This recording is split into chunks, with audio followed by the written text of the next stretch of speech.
Chau.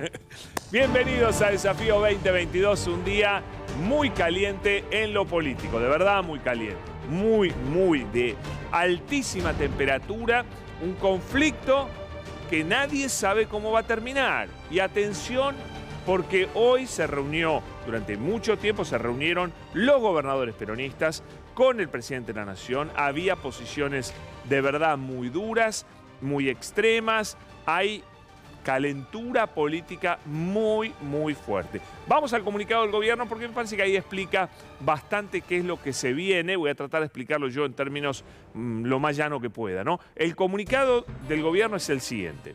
Dice, lo voy a leer todo porque no tiene desperdicios y lo vas a entender. Un fallo político en contra de las provincias argentinas y de imposible cumplimiento. En la actualidad, según la ley 27.606, vigente, aprobada por el Congreso Nacional en el año 2020, la Ciudad de Buenos Aires recibe, como lo hace desde el año 2002, el equivalente al 1,4 del total de los fondos coparticipables. Esto es por ley. Y además, el monto equivalente al costo de funcionamiento de la Policía de la Ciudad de Buenos Aires que se le transfirió en el año 2006. ¿Ok? Esto es la ley. En un fallo inédito, incongruente y de imposible cumplimiento, la Corte Suprema de Justicia de la Nación, y esto es muy importante, sin fundar el modo por el cual construye dicho monto, decide aumentar ese porcentaje al 2,95. Es decir, le otorga a la Ciudad de Buenos Aires más de 180.000 millones de pesos adicionales a los que ya percibe. Ojo, la ciudad no pedía el 2,95, pedía el 3,50, pero no se lo da a la Corte, dice 2,95. Nunca explica cómo llega a este monto la Corte. Y eso hace que el fallo sea un fallo sin sustancia, de verdad, sin explicación, sin lógica. Sigamos al párrafo que sigue. Sostiene también de manera insólita que transferirle esos montos millonarios a la ciudad no afecta a las provincias argentinas. Esto es completamente falso.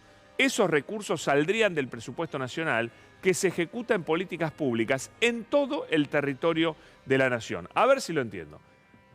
Hay una pizza, lo explicaba así, le voy a robar el argumento a Miguel Lig.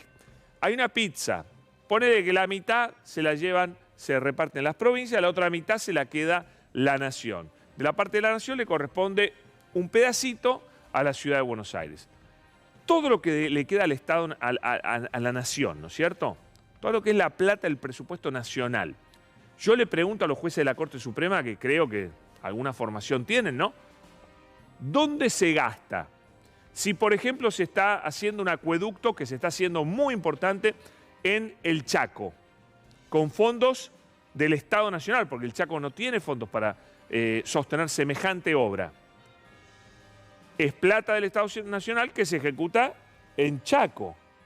Y si no fuera Chaco, fuera una obra en cualquier otra provincia, seguiría estando en una provincia. ¿En dónde podría gastar el Estado Nacional sin invertir en una provincia? En ningún lado. Porque todo el territorio nacional está conformado por provincias. Entonces, de verdad yo no puedo creer que un miembro de la Corte escriba semejante barbaridad. Esto lo digo yo, es una burrada. Porque todo lo que gasta la nación, lo gasta en alguna provincia. En alguna provincia lo está gastando.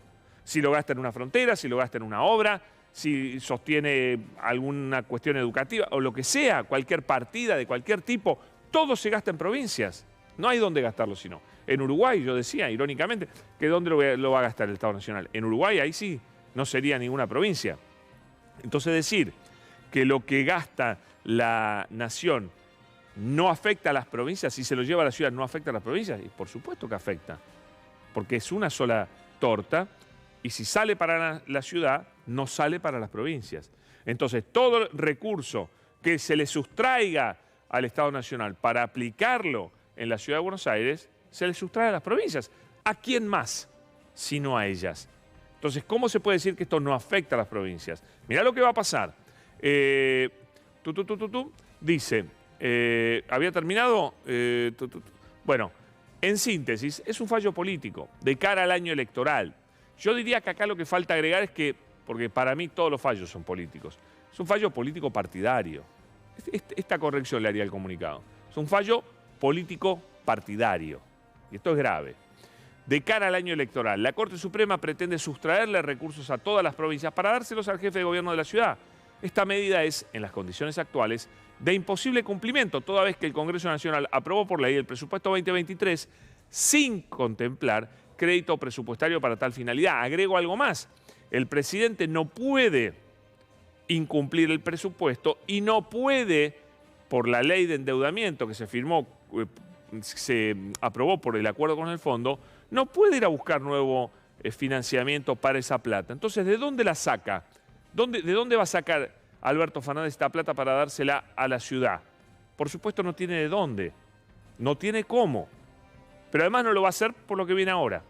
Ante ello, el presidente de la Nación ha decidido instruir a los órganos competentes del Estado Nacional a recusar a los miembros de la Corte Suprema y a presentar el pedido de revocatoria in extremis de la resolución cautelar dictada.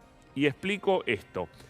La Corte actúa por competencia originaria. ¿Cuándo actúa la Corte? La Corte siempre actúa como la última instancia de todo proceso judicial, salvo cuando tiene competencia originaria. Por ejemplo, en los conflictos entre nación y provincias.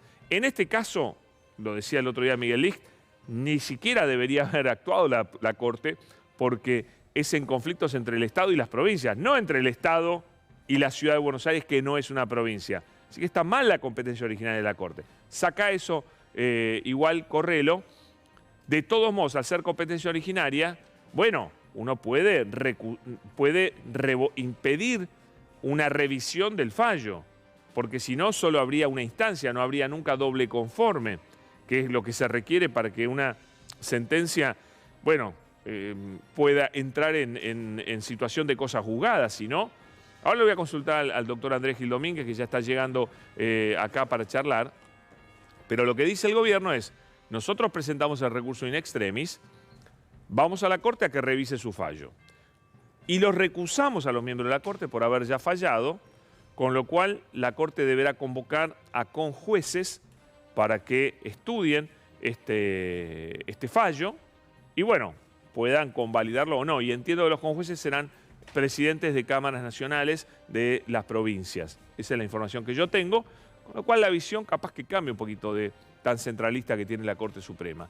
Y además, los gobernadores y gobernadoras de las provincias Buenos Aires, Catamarca, Chaco, Chubut, Entre Ríos, Formosa, La Pampa, La Rioja, San Juan, San Luis, Santa Cruz, Santiago del Estero, Tierra del Fuego, Tucumán, al verse afectadas las mismas en forma directa por la arbitraria decisión adoptada por la Corte, instruirán a las autoridades competentes de sus jurisdicciones para que los estados provinciales soliciten ser tenidos por parte en el expediente acompañando la recusación de los ministros firmantes de dicha medida cautelar y para que soliciten la revocación in extremis de la misma.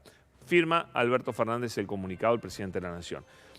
Insisto con esto, las provincias son parte. Cualquier plata del Estado Nacional es plata que si se gasta en la Ciudad de Buenos Aires, no se gasta en las provincias. Entonces, ¿puede ser considerado que esto no afecta a las provincias? De ninguna manera. Las provincias creen que sí y por eso se presentan a ser tenidas como parte. Y también, si son tenidas como parte, van a presentar la revocatoria in extremis de este fallo, de esta medida cautelar, en realidad, que, bueno, será una sentencia interlocutoria. Me dice que sí el doctor Gil Domínguez. Tengo varias consultas muy puntuales de derecho constitucional, así que me voy ya mismo con el doctor Andrés Gil Domínguez. Después vemos, porque esta es la parte más técnica, y yo lo que quiero es enfocarlo desde el punto de vista técnico, porque hay un montón de medios ahora diciendo que el gobierno se zarpó, el gobierno rompe todo, se hacen los locos y no cumplen una sentencia. El gobierno de ninguna manera piensa hacer eso, no piensa romper ningún Estado de Derecho, ni romper nada, ni incumplir ningún fallo. Lo que pide el gobierno es una revocatoria de esta sentencia y además cree que no lo va a poder cumplir el fallo. Y seguramente le va a explicar a la Corte por qué es imposible para el gobierno cumplir con este fallo. Eso no es rebelarse, eso no es romper el Estado de Derecho. No te dejes engañar por los mentirosos de siempre que dicen esas barbaridades. Acá van a presentar un recurso. Si a vos tenés un fallo en tu contra, presentás un recurso, pero que te hiciste loco, ¿no? No, estás presentando un recurso. Y esto tendrá un tratamiento que veremos cuál es.